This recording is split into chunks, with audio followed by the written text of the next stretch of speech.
Hi dear students, कैसे हैं आप लोग। आज के वीडियो में हम क्लास 12 बायोलॉजी चैप्टर 2 मानव जनन का मोस्ट इंपॉर्टेंट टॉपिक को पढ़ेंगे। तो आज का टॉपिक हमारा है युग्मक जनन। तो दोस्तों आज के वीडियो में हम इस टॉपिक को क्लियर करेंगे। तो अगर आप वीडियो पर नए हैं तो वीडियो को लाइक कर दीजिए, चैनल पर नए सब्सक्राइब कर दीजिए, बेल आइकन को प्रेस कर दीजिए, क्योंकि बोर्ड एग्जाम के हर इंपॉर्टेंट टॉपिक का वीडियो आपको इस चैनल पर डेली मिलता रहेगा। तो ये वीडियो को स्टार्ट करते हैं। देखिए युग्मक जनन क्या होता है। देखिए प्राथमिक लैंगिक अंग, जो युग्मक जनन होता है क्या होता है, प्राथमिक लैंगिक अंग होता है। पुरुषों में क्या होता है, देखिए प्राथमिक लैंगिक अंग, पुरुषों में वृषण और स्त्रियों में अंडाशय। युग्मक जनन यानी कि गैमेटोजेनेसिस विधि द्वारा क्रमशः नर युग्मक यानी कि शुक्राणु और मादा युग्मक यानी कि अंडाणु उत्पन्न करते हैं। क्या होता है, जो प्राथमिक लैंगिक अंग होता है, पुरुषों में क्या होता है, वृषण होता है और स्त्रियों में अंडाशय होता है। वृषण क्या होता है, जो लिंग के नीचे जो पेनिस होता है, पेनिस के नीचे दो अंडाकार नुमा दो संरचना होती हैं, जो जिससे बाहरी थैली से बंद होता है, शरीर से बाहर लटका रहता है, वो होता है वृषण। और स्त्रियों में क्या होता है, अंडाशय होता है। क्या होता है कि नर युग्मक यानी कि शुक्राणु, जो नर युग्मक होता है शुक्राणु और मादा युग्मक जो होता है क्या होता है, अंडाणु उत्पन्न करते हैं। किस विधि द्वारा, युग्मक जनन विधि द्वारा। ये होता है युग्मक जनन यानी कि गैमेटोजेनेसिस। युग्मक जनन क्या है, युग्मक जनन पुरुषों में शुक्राणु और मादा में अंडाणु उत्पन्न करने की प्रक्रिया को ही युग्मक जनन कहते हैं। आगे देखिए, वृषण में अपरिपक्व नर जन्म कोशिकाएं, जैसे कि शुक्राणु जनन, स्पर्मेटोगोनिया, बहुवचन एक वचन, देखिए क्या है, स्पर्मेटोगोनियम, इसका एक वचन है और ये बहुवचन है, तो ये शुक्राणु जनन है, इसका इंग्लिश है ये। शुक्र जनन द्वारा शुक्राणु उत्पन्न करती हैं, जो कि किशोरावस्था में समय शुरू होती है। शुक्रजनक नलिकाओं में क्या होता है, नलिकाओं की भित्ति में उपस्थित शुक्राणुजन समसूत्री विभाजन द्वारा संख्या में वृद्धि करते हैं। आगे देखिए, प्रत्येक क्या होता है, संख्या में क्या करते हैं, वृद्धि करते हैं। जब क्या करते हैं, देखिए शुक्रजनन द्वारा क्या होता है, उत्पन्न कर, जो कि किशोरावस्था के समय गुणित होता है। उसमें 46 गुणसूत्र होते हैं, यानी क्या होता है, मनुष्य में 23 जोड़ी गुणसूत्र पाए जाते हैं, यानी कि 46 गुणसूत्र होता है। कुछ गुण शुक्राणुजनों में समय समय पर अर्धसूत्री विभाजन या अर्धसूत्रण होता है, जिनको प्राथमिक शुक्राणु कोशिकाएं कहते हैं। एक प्राथमिक शुक्राणु कोशिका प्रथम अर्धसूत्री विभाजन को पूरा करते हुए दो समान आगुणित कोशिकाओं की रचना करती है। जो प्रथम प्राथमिक शुक्राणु कोशिका होती है, वो क्या करती है, प्रथम यानी पहली बार अर्धसूत्री विभाजन के द्वारा क्या करती है, दो समान आगुणित कोशिकाओं की रचना करती है, जिन्हें द्वितीयक शुक्राणु कोशिकाएं कहते हैं। इस प्रकार उत्पन्न प्रत्येक कोशिका में 23 गुणसूत्र होते हैं। द्वितीयक शुक्राणु कोशिकाएं दूसरे अर्धसूत्री विभाजन से गुजरते हुए 4 बराबर आगुणित शुक्राणु प्रसु पैदा करते हैं। आगे देखिए, शुक्राणु प्रसूओं में गुणसूत्रों की संख्या कितनी होनी चाहिए।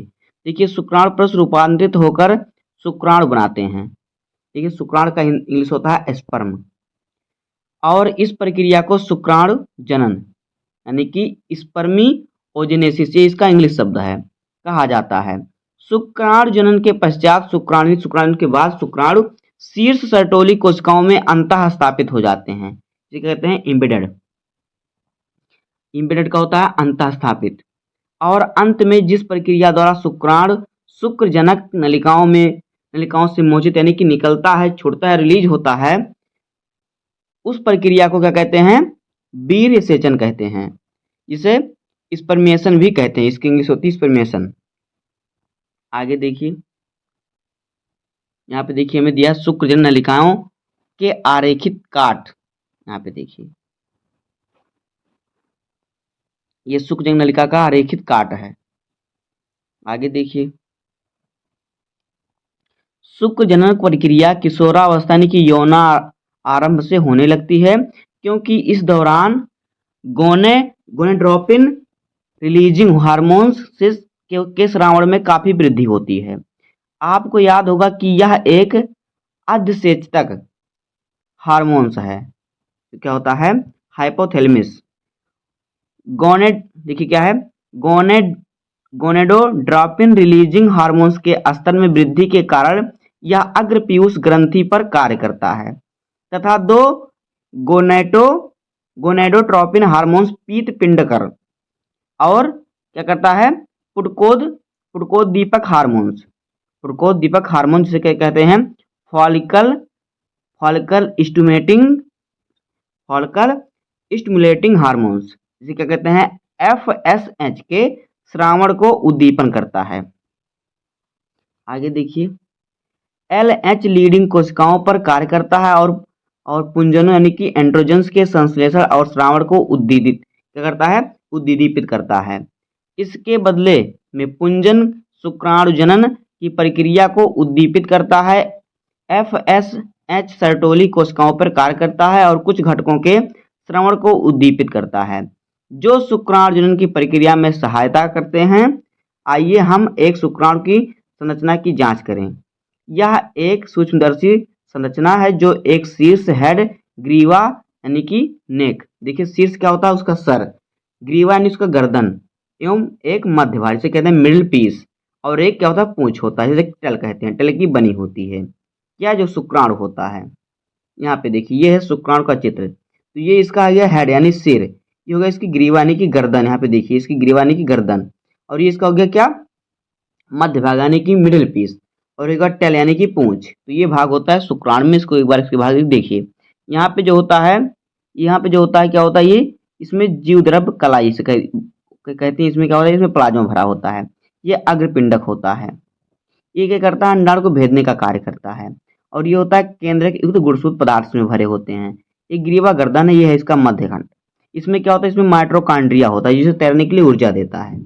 अब आगे देखिए, एक प्लाज्मा झिल्ली शुक्राणु की पूरी प्रक्रिया का यानी बॉडी को आवृत किए रहती है। शुक्राणु के शीर्ष में एक दीर्घीकृत इलांगेटेड अगुणित केंद्रक होता है यानी कि हैप्लॉइड न्यूक्लियस होता है तथा इसका अग्रभाग एक टोपीनुमा संरचना से आवृत होता है। यहाँ पे देखिए आगे इसका क्या है? टोपीनुमा संरचना, जिसे क्या कहते हैं? जिसे हम कहते हैं अग्रपिंडक, जिसे एक्रोसोम कहते हैं। ये एक्रोसोम जो ये बना हुआ है एक्रोसोम है। एक्रोसोम क्या करता है? अंडाणु को भेदता है। यह अग्रपिंडक उन परिकीर्णों एंजाइम से भरा होता है जो अंडाणु के निषेचन में मदद करता है। शुक्राणु के मध्य खंड में असंख्य सूत्रिकणिकाएं यानी माइटोकॉन्ड्रिया जिसमें होती हैं जो पूंछ की गति प्रदान करने के लिए ऊर्जा उत्पन्न करती हैं, जिनके कारण शुक्राणु को निषेचन करने के लिए आवश्यक गतिशील प्रदान करना सुगम बनाता है। मैथुन क्रिया के दौरान पुरुष 20 से 30 करोड़ शुक्राणु अस्खलित करता है, यानी जब पुरुष सेक्स करता है उसके बाद जब वो शुक्राणु 20 से 30 करोड़ शुक्राणु एक बार में निकालता है।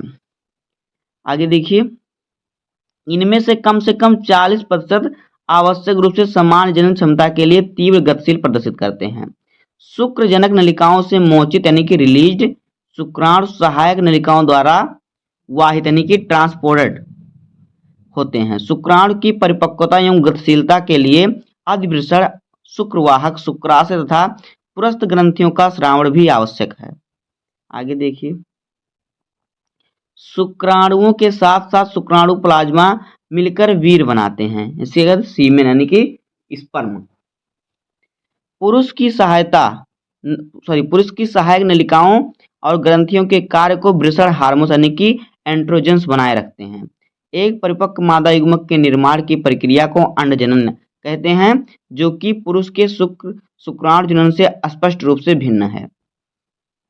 आगे देखिए, अंड जनन की शुरुआत भ्रूणीय परिवर्धन चरण के दौरान होती है, जब कोई मिलियन मात्र युग्मक कोशिकाएं यानी कि अंडजननी उगोनिया जिसे कहते हैं हिंदी में उगेनिया प्रत्येक भ्रूणीय अंडाशय के अंदर विनिर्मित होती है, दोबारा बनती है। तो जन्म के बाद अंडजननी का निर्माण और उसकी वृद्धि नहीं होती।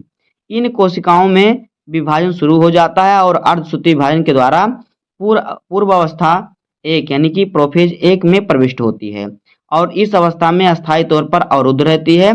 इन्हें प्राथमिक अंडक यानी कि प्राइमरी oocyte कहते हैं।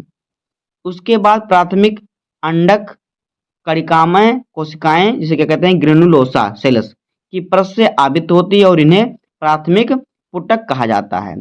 अब देखिए आगे, यहाँ पे देखिए प्राथमिक पुटक इसमें कहाँ पे है, ये देखिए ये देखिए ये प्राथमिक पुटक और ये है तृतीयक पुटक, यह है ग्राफी पुटक, यहाँ पे देखिए आपको दिख रहा है, ये है रुधिरवहिकाएं और ये क्या है अंडाणु है, ये है पीतपिंड। आगे देखिए, देखिए एक प्रक्रिया द्वारा इन पुटकों की भारी क्या होती है, यहाँ पे देखिए भारी मात्रा में जन्म से यौनारंभ तक ह्रास होता है। यहाँ पे देखिए मैं चित्र में दिया, देखिए यौनारंभ कैसे होता है, देखिए यौनारंभ जो होता है क्या होता है तब, देखिए 46 जोड़ी गुणसूत्र होते हैं प्रति कोशिका में, कोई भी कोशिका हो उसमें 46 जोड़ी गुणसूत्र होते हैं पूरी कोशिका मिलाकर। तो शुक्राणु जनन क्या होता है, शुक्राणु जनन जो होता है समसूत्री विभाजन के द्वारा क्या करता है, देखिए यहाँ पे पहले 2 शुक्राणु उसके बाद 4 बन जाते हैं। उसके बाद प्राथमिक शुक्र कोशिकाएं क्या होती हैं, प्रथम अश्व विभाजन होता है इनका। तो देखिए इसमें जो एक होता है वो 2 बनाता है, फिर ये 2 से 2 एक जो है फिर 2 बनाता है, फिर इसमें जो एक होता है ये 2 बनाता है। तो इसी प्रकार से इनका विभाजन होता रहता है। ये फिर यहाँ पे देखिए अंडाणु बनता है और इसका शुक्राणु भेदन करता है। आगे देखिए, देखिए मात्र इसमें कहता है जन्म से यौना और आरंभ तक ह्रास होता रहता है, इसलिए यौना आरंभ के समय क्या होता है अंडाशय में केवल 60 से 80 हजार प्राथमिक पुटक ही शेष बचते हैं। यह प्राथमिक पुटक कणिकामय कोशिकाओं की ओर अधिक परतों से आवृत होते हैं तथा एक और नए परिवारक स्तर से घिर जाते हैं, जिसे द्वितीयक पुटक कहते हैं। यह द्वितीयक पुटक जल्द ही एक तृतीय पुटक में परिवर्तित हो जाता है, जिसकी तरल से भरी गुहा को गह्वर यानी कि एंड्रम कहा जाता है। यह इसका एक विशिष्ट लक्षण है। प्रारावक स्तर यानी कि थीका लेयर अंतर प्रारावक क्या होता है, बाह्य प्रारावक में गठित होता है। इस समय आपका ध्यान इस ओर खींचना महत्वपूर्ण होगा कि तृतीय पुटक के भीतर प्राथमिक अंडक के आकार में वृद्धि होती है। आगे देखिए, और इसका पहला अर्धसूत्री विभाजन पूरा होता है। यह एक असमान विभाजन है जिसके फलस्वरूप बृहत अगुणित द्वितीयक अंडक तथा एक लघु प्रथम ध्रुवीय पिंड की रचना होती है। द्वितीयक अंडक प्राथमिक अंडक के पोषण से भरपूर कोशिका प्रद्रव्य की मात्रा को संचित करता है, जैसे साइटोप्लाज्म की मात्रा को क्या करता है, संचित करता है, इकट्ठा करता है। क्या आप इसके किसी लाभ के बारे में सोच सकते हैं? क्या पहले अर्धसूत्री विभाजन से उत्पन्न प्रथम ध्रुवीय पिंड में और अधिक विभाजन होता है या स्पर्म ह्रास होता है? वर्तमान में हम इसके बारे में सुनिश्चित रूप से बहुत कुछ नहीं कह सकते। देखिए तृतीय पुटक आगे चलकर परिपक्व पुटक या ग्राफी पुटक यानी कि ग्रेफियन फॉलिकल में परिवर्तित हो जाता है। द्वितीयक अंडक अपने चारों ओर एक नई झिल्ली का निर्माण करता है जिसे पारदर्शी अंडा आवरण यानी कि जोना पेलुसिडा कहते हैं। आगे देखिए, आप ग्राफी पुटक फटकर द्वितीय, अब जब होता है जो ग्राफी पुटक होता है वो फटकर द्वितीयक अंडक को अंडाशय से रिलीज करता है, निमोचित करता है। अंडक का मतलब होता है अंडाणु। इस प्रक्रिया को अंडोत्सर्ग यानी कि ओव्यूलेशन कहते हैं, कहा जाता है। क्या आप शुक्रजनन और अंडजनन के बीच प्रमुख अंतरों को पहचान सकते हैं? यहाँ पर शुक्रजनन और अंडजनन के बारे में नीचे एक आरेख प्रस्तुत की गई, तो इस आरेख को हम बाद में समझते हैं, पहले पढ़ लेते हैं। तो दोस्तों बस इसी प्रकार से हो जाएगा युग्मक जनन। उम्मीद करता हूँ कि आपको वीडियो पसंद आया होगा। अगर आपको वीडियो पसंद आया तो वीडियो को लाइक कर दीजिए, चैनल पर नए सब्सक्राइब कर दीजिए, बेल आइकन को प्रेस कर दीजिए, क्योंकि बोर्ड एग्जाम के हर इंपॉर्टेंट टॉपिक का वीडियो आपको डेली मिलता रहेगा। तो मिलते हैं किसी नेक्स्ट वीडियो में, तब तक के लिए धन्यवाद, जय हिंद।